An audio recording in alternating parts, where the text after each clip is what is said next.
যায় কিনা যে দেশ এখন আর আমাদের হাতে নেই। কিছুদিন আগে 14 দলের সাথে বৈঠকের সময় মাননীয় প্রধানমন্ত্রী যে আশঙ্কা পেশ করেছিলেন, তার শেষের যে 5টা কথা, পার্বত্য চট্টগ্রাম অঞ্চলের কয়েকটা জেলা এবং মায়ানমার এবং ভারতের কিছু অংশ নিয়ে সাদা চামড়া যারা আছে, আমি নাম নিলাম না, এরা কিন্তু গোপন আন্দোলন চালিয়ে যাচ্ছে একটা স্বাধীন খ্রিস্টান রাষ্ট্র ঘোষণা দেওয়ার জন্য। মায়ানমারের কিছু অংশ, ভারতের কিছু অংশ, বাংলাদেশের চট্টগ্রামের রাঙ্গামাটি, বান্দরবন, খাগড়াছড়ি, এই কয়েকটা জায়গা নিয়ে, দক্ষিণ সুদানে যেমন দিয়েছে কিছুদিন আগে, ইন্দোনেশিয়ার পূর্ব তৈমুরে দিয়েছে কিছুদিন আগে। জীবিত অবস্থায় যদি ওটা আবার দেখে যাওয়া লাগে যে বাংলাদেশও ভাগ হয়ে একটা দক্ষিণ সুদানের মতো স্বাধীন খ্রিস্টান রাষ্ট্র চলছে, এটা দেখে যাওয়ার আগে মরে যাওয়া ভালো। কারণ যে স্বাধীনতা, সার্বভৌমত্ব অখণ্ড রাখার জন্য, অক্ষুণ্ণ রাখার জন্য হাজার হাজার মানুষ জীবন দিয়েছে, লক্ষ লক্ষ মানুষ, লক্ষ লক্ষ মানুষের ইজ্জত সম্ভ্রম হারিয়েছে, সেটা যদি এখন চর্ম চোখে দেখে যাওয়া লাগে, এত চেতনা করে কি হবে? অনেকে চেতনার দোহাই দিয়ে বিভিন্ন কাজ করে যাচ্ছে। চেতনা আপনার থাকছে না, তো চেতনাটা কাজে লাগান। আল্লাহ সভাপতির উদয় হওয়ার তৌফিক দিন যদি কপালে হেদায়েত থাকে। এখানে ষড়যন্ত্র যা হচ্ছে, নাক কান চোখ মুখ খোলা রাখা দরকার আমাদের। যে যেখানে আসি ওই জায়গা থেকে যেন জ্ঞান অর্জন করার মাধ্যমে, দক্ষতা অর্জন করে ওই জায়গাটা আমরা ঠিক রাখতে পারি আঞ্জাম দেওয়ার মাধ্যমে। আল্লাহ পাক বলেন তাকওয়া অর্জন করো। এখানে আমি 9টা বিষয় পেয়েছি। তাকওয়া অর্জন কিভাবে করতে হয়? আল্লাহর নিষিদ্ধ কাজগুলো ঘৃণা ভরে ছেড়ে দিতে হয়। যে যেই কাজে আসি ওই কাজের দক্ষতা অর্জন করে, জ্ঞান অর্জন করে ওইটা বাস্তবায়ন করতে হয়। এখন তাকওয়ার ফলাফল কি? তাফসিরে মাসারিতে, তাফসিরে তাবারিতে এই 2টা জায়গায় পড়ে পেয়েছি। তাকওয়া যদি কেউ অর্জন করে, মহান আল্লাহ তাকে 12টা পুরস্কার দুনিয়া আখিরাত মিলে দান করেন। বলেন সুবহানাল্লাহ। দুনিয়ায় তাকওয়ার 1 নাম্বার ফলাফল, এ দুনিয়াতে এই লোকটা বিপদে মুসিবতে পড়লে এমন জায়গা থেকে আল্লাহ সাহায্য পাঠায়, লোকটার ধারণাও ছিল না যে এখান থেকে সাহায্য আসতে পারে। সত্যি যদি আপনার তাকওয়া অর্জন হয়, এটা আপনি দেখতে পারবেন। 2010 সালে আমি বিশ্ববিদ্যালয়ে ভর্তি হয়েছিলাম। এর আগে যেখানে জমার নামাজ পড়াতাম, এর বাস্তব প্রেক্ষাপট আমি নিজের জীবনে পেয়েছি। কোরআনে কারীম জানিয়েছে, ইয়া আইয়ুহার রাসূল বাল্লিগ মা উনজিলা ইলাইকা মির রাব্বিক ওয়া ইল্লাম তাফআল ফামা বাল্লাগতা রিসালাতা ইলা আখির আয়াত। সূরা মায়েদার 67 নম্বর আয়াতে আল্লাহ রাসূলকে ডাক দিয়েছেন, হে রাসূল, আপনি তাবলীগ করেন, প্রচার করেন, পৌঁছিয়ে দেন। কি তাবলীগ করবেন, কি প্রচার করবেন? মা উনজিলা ইলাইকা মির রাব্বিক, আপনার রব আপনাকে যেটা দিয়েছে তার নাম কি? কোরআন। বলেন বলেন। তাহলে তাবলীগ এই শব্দটা কোরআনে কারিমে আল্লাহ ব্যবহার করেছেন আমর হিসাবে। আল্লাহর আদেশ, আল্লাহর আমর, তার বান্দাদের জন্য মেনে নেওয়া নফল না ফরজ? তাহলে তাবলীগ করা কি? বলেন বলেন, আপনি ভুল বুঝবেন না। তাবলীগ করা ফরজ। কিসের তাবলীগ? মা উনজিলা ইলাইকা মির রাব্বিক, আপনার রব আপনার উপরে যেটা নাযিল করেছে। এই আয়াত অনুযায়ী ফতোয়া বের হয় পৃথিবীতে তাবলীগ হবে কোরআনে। আল্লাহ পাক বলেন, আমি ভালোভাবে জানি কোরআনের তাবলীগ যদি আপনি করতে চান, আপনার উপরে বিপদ আপদ মুসিবত আসবে। আল্লাহু ইয়াসিমুকা মিনান নাস। ইয়াসিমু এটা মসারে, বর্তমান, ভবিষ্যৎ, প্রেজেন্ট, ফিউচার। শুধু বিশ্বনবীকে আল্লাহ একা আদেশ দেননি, হে নবী কিয়ামত পর্যন্ত এই আয়াতটা কোরআনে থাকবে না? থাকবে না?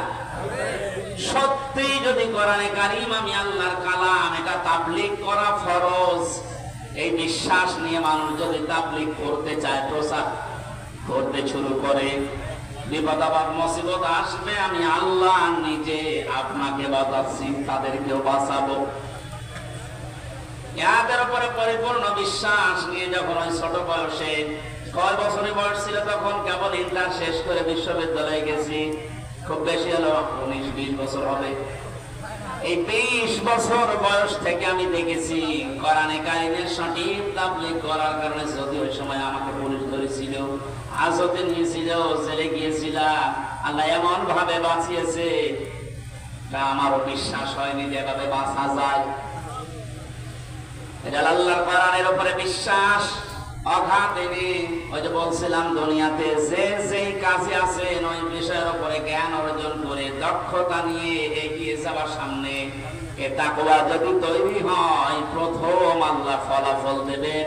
বিপদে পড়লে এমন জায়গা থেকে সাহায্য আসবে যেটা চিন্তার বাইরে। জোরে বলেন সুবহানাল্লাহ। আমি 9টা বলতে পারলাম না, এগুলো আছে। আমার মূল বিষয় কোন মাসাদিদিন, আল্লাহর আদেশ তোমরা সত্যবাদী যারা আছে তাদের সঙ্গে থাকো। এই আদেশ কার? আরো জোরে বলেন। এই আয়াতটা নিয়ে আজ সবচেয়ে বেশি ভেজাল বাংলাদেশের, ভারতে। আপনি যত দরবারে যাবেন সেখানে আয়াতটা আগে পাবেন। তারা বলবে আল্লাহকে ভয় করা, সত্যবাদীদের সাথে থাকো। সত্যবাদী মানে বিষয়, অথচ সাদিকিন সত্যবাদী কারা? এ কথা বলবে কে বলেন তো? বলেন বলেন। হামজা যদি বলে আমাকে সত্যবাদী, অমুক দল সত্যবাদী হবে? কোরআনে কারীমে আল্লাহ আয়াতের ব্যাখ্যা সূরা বাকারার 177 নম্বর আয়াতে দিয়েছেন যে 10টা গুণ যাদের ভেতরে পাওয়া যাবে, আমি আল্লাহর ভাষায় উলাইকাল্লাযীনা সাদাকু ওয়া উলাইকা হুমুল মুত্তাকুন। এই মানুষগুলো হচ্ছে আমি আল্লাহর ভাষায় ঈমানের দাবিতে সত্যবাদী, আর এরা তাকওয়াবান, এরা মুত্তাকি। তোমরা যদি সঙ্গী সাথী থাকতে চাও, এই 10টা গুণ যাদের ভেতরে আছে তাদের সাথে থাকো। এটাতে রেকর্ড হচ্ছে সারা পৃথিবীতে, কালকে ছড়াবে।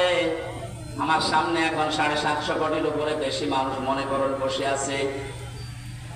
আমি নিজের ঈমান থেকে দায়িত্ববোধ নিয়ে কথা বলছি।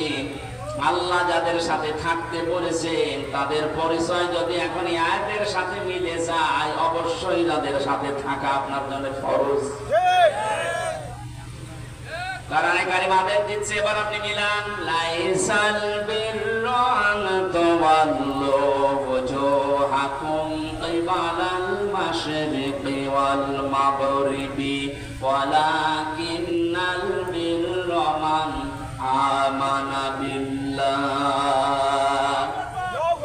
আল্লাহ পাক বলেন শুধু পূর্ব দিকে আর পশ্চিম দিকে মুখ ঘুরিয়ে নামাজ পড়লে সওয়াব হবে। কে বলেছে তোমাদেরকে?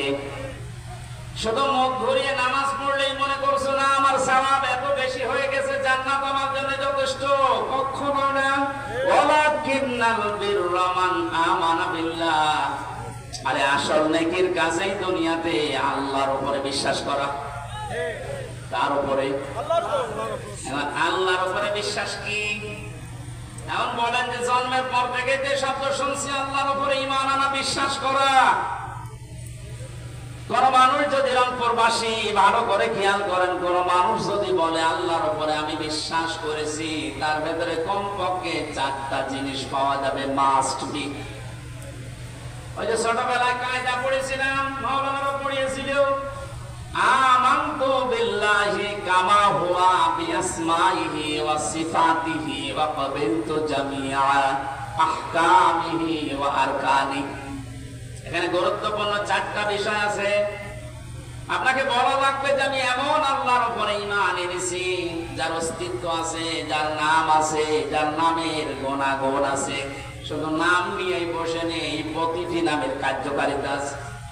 আর ওই কার্যকর ভূমিকাগুলো আমি 100 ভাগ বিশ্বাস করি। তাহলে আমার ভেতর থেকে এই পৃথিবীর সব ভয় আমার আল্লাহ আস্তে আস্তে দূর করে দেবে। এটা বিআসমাইহি ওয়া সিফাতিহি, আমি এমন আল্লাহর উপরে ঈমান এনেছি, বিশ্বাস করেছি, যার শুধু নাম আছে তা না, নামের গুণাগুণ আছে, কার্যকর করার ক্ষমতা আছে। আল্লাহর নাম আছে রাজ্জাক। নাম কি? আরো জোরে বলেন। এই নামটা নিয়ে শুধু তিনি বসে নেই, এই নামের গুণাগুণ আপনি পৃথিবীর দিকে তাকান। এই নামটা নিয়েছে এই কারণে পৃথিবীতে কেউ না খেয়ে মারা যায় না। পৃথিবীর কোন সৃষ্টি আজ পর্যন্ত না খেয়ে মরে গেছে আমরা ইতিহাস এরকম পাইনি। কারণ এই দায়িত্বটা দুনিয়ার মানুষের না, এই দায়িত্ব সরাসরি কার? যার ভেতরে এই বিশ্বাসটা 100% ঢুকবে, সে রিস্কের জন্য কোনোদিন কারো কাছে শিরিক করবে না। এজন্য ধর্মের লোকেরা হাজারো এই শব্দটা শিরিকের জায়গায় নিয়ে গেছে। আল্লাহ যে রাজ্জাক এই বিশ্বাসটা না করে ফসলে বরকত দেওয়ার মালিক দুর্গা এ কথা বলে তারা দুর্গাকে বিশ্বাস করে যে দুর্গা আমাদের ফসলে বরকত দেয়। অনেক মুসলমান পর্যন্ত তাদের কথার সাথে সুর মিলিয়ে বলে ফেলে মা দুর্গা গজে চড়ে এসেছিল এই জন্য ফসলের বরকত এবার বেশি হয়েছে। রিস্কের মালিক কে বলেন তো? রাজ্জাক নামটা খেলা করার জন্য নিয়েছে। হযরত সুলাইমান নবী আলাইহিস সালাম একবারে দায়িত্ব নিতে চেয়েছিলেন এক বেলার জন্য। আল্লাহ পাক বলেছিলেন তুমি পারবে না, কারণ রাজ্জাক দুনিয়ার কারো নাম না, রাজ্জাক কার নাম? আল্লাহ। আরো জোরে বলেন। তিনি জোর করে সে নিয়েছিলেন, পারেন নাই, কিয়ামত পর্যন্ত কেউ পারবেও না। রংপুরবাসী সহজ সরল মানুষের বিভাগের মানুষেরা কান খাড়া করে শোনেন, যাদের অন্তরের ভেতরে বদ্ধমূল হয়ে ঢুকে আছে, বসে আছে, তাদের কাছে ফাঁসির দড়ি আর ফুলের মালা সমান। তাম দুনিয়ায় একদিকে চলে গেলে ওই মানুষগুলোকে আল্লাহ যে রাজ্জাক এখান থেকে আপনি ডরাতে পারবেন না। এই জন্য মানুষগুলোর জীবনের দিকে তাকিয়ে দেখবেন, যারা আল্লাহকে রাজ্জাক বলে বিশ্বাস করে, রিস্কের কোনো পরোয়া কোনো ভয় তাদের নেই। কারণ এই দায়িত্বটা আল্লাহ, আল্লাহ সেই দায়িত্ব নেয়নি ওই বিষয় নিয়ে তারা সব সময় চিন্তিত। রিস্কের বিষয় কার কাছে? আল্লাহর কাছে। আপনি মরণের পরে আপনার আমল অনুযায়ী আপনার হিসাব হবে। আমল ভালো না হলে আল্লাহ আপনার জন্য জান্নাত দেবেন না। এই জন্য সে মানুষগুলো আল্লাহ যেটা আমাদের উপরে ছেড়ে দিয়েছে যে ঈমান আর আমল, এটা ঠিক করার জন্য, সোজা করার জন্য তারা 24 ঘন্টায় দেখবেন ব্যস্ত। রিস্কের জন্য তাদের এত ব্যস্ততা, এত পেরেশানি দেখতে পাবেন না। আমার ভাইরা, শেষের কথাগুলো আর মারাত্মক। আমি এমন আল্লাহর উপরে ঈমান এনেছি যার অস্তিত্ব আছে, না শুধু অস্তিত্ব নিয়ে বসে নেই, শুধু নাম নিয়ে বসে নেই, নামের গুণাগুণ কার্যকারিতা তো আছে। কবিল তো জামিয়া, আমি কবুল করে নিয়েছি সব কিছুকে। আহকামিহি ওয়া আরকানি, যত বিধান তিনি আমার জন্য দিয়েছেন দুনিয়াতে সব আমি কবুল করে নিলাম, স্বীকার করলাম। যত হুকুম আহকাম আরকান আছে সব আমি মেনে নিয়েছি। এই চারটা বিষয় গুরুত্বপূর্ণ ভাবে আল্লাহকে সেই ছোটবেলায় আমরা শুনিয়েছি কায়দা পড়তে গিয়ে। কোন মানুষ যদি ঈমান আনে যে আমানতু বিল্লাহি, ঈমান এনেছি, কয়টা বিষয় মানা লাগবে বলেন তো? আল্লাহ বলেন এটা আসল নেকির কাজ। এটা যার ভেতরে বদ্ধমূল হবে তার দ্বিতীয় নম্বর কাজ হবে ওয়াল ইয়াউমিল আখিরি, যে মানুষগুলো কিয়ামতে জবাব দেওয়া লাগবে, এই বিশ্বাস তার ভেতরে দিন দিন তৈরি হবে। যে জাতির ভেতরে কিয়ামতের বিশ্বাস যত বেশি তৈরি হবে, ওই জাতি তত বেশি জবাবদিহিমূলক আচরণ করবে। মরণের পরে জবাব দেওয়া লাগবে, আল্লাহর দরবারে দাঁড়ানো লাগবে। বিশ্বাস আজ আমাদের ভেতরে নেই, এই জন্য আমরা বেপরোয়া জীবন যাপন করছি। আয়াতের তাফসীরে আজকে পড়ছিলাম, আল্লাহ পাক জানিয়েছেন, হে নবী আপনি বলেন দুনিয়াতে যারা সত্যি পৃথিবীতে সত্যের উপরে টিকে থাকার জন্য চেষ্টা চালায়, আসমান একটা ঘোষণা হয়ে যায় যে আমার ওই বান্দা, ওই বান্দি সত্যবাদী করে বলেন সুবহানাল্লাহ। কোন মানুষ যখন সত্যবাদী হিসাবে পরিগণিত হয়, ঘোষণা হয় আসমান জমিনে, আল্লাহ পাক ওই সত্যের দ্বারা তাকে জান্নাতের দিকে এগিয়ে দেন। আর কোন মানুষ যখন মিথ্যার উপরে মিথ্যাকে প্রতিষ্ঠা করার জন্য চেষ্টা চালায়। আসমান জমিনের যে ঘোষক ফেরেশতা আছে ঘোষণা দিয়ে দেয় যে ওই লোকটা, ওই মেয়েটা মিথ্যাবাদী, ওর নাম মিথ্যাবাদী হিসাবে পরিগণিত হয়ে যায়। ওই মানুষটা মরণের আগে আর ঈমান পায় না, ও বেঈমান হয়ে মারা যায়। কারণ মিথ্যা এই পৃথিবীর সব পাপের মূল। এর থেকে আপনি কি বুঝলেন? মিথ্যাকে যারা জানা শোনার পরে প্রতিষ্ঠিত করতে চান, কায়েম করতে চান, দাঁড় করিয়ে রাখতে চান, হয়তো আপনি আর 50 বছর এই দুনিয়ায় টিকে থাকতে পারবেন, কিন্তু মরণের সময় আপনি ঈমান পাবেন না, বেঈমান হয়ে মরবেন। মিথ্যা সব সময় নিয়ে যায় জাহান্নামের পথ দেখাতে। আল্লাহ এই শব্দটা সহজ ভাবে আমাদের দুই দলকে, সত্য এবং মিথ্যার উপরে যারা আছি, এই দুই দলকে এই শব্দটা সহজ ভাবে বোঝার তৌফিক দেন। বলেন আমিন। আপনাদের আমিন শুনে বোঝা যাচ্ছে যেটা আপনি মানবেন না। আমিন। কিয়ামতের বিশ্বাস যে জাতির ভেতরে যত বদ্ধমূল ভাবে বসে যাবে, ওই জাতির কাছে জবাবদিহিমূলক আচরণ পাওয়া যাবে। এইটা তৈরি করার জন্য আজ বাংলাদেশে জনগণের সামনে কোরআন দিয়ে আমরা কথা বলতে চাই। আপনার কাজ ছিল এইটা, ওই কাজ আমরা করে দিচ্ছি, আমাদের আরো বাহবা দেওয়া দরকার। কিন্তু অনেক জালেম আছে আমাদের কাছে বাধা দেয় আর বন্ধ করে দেয়।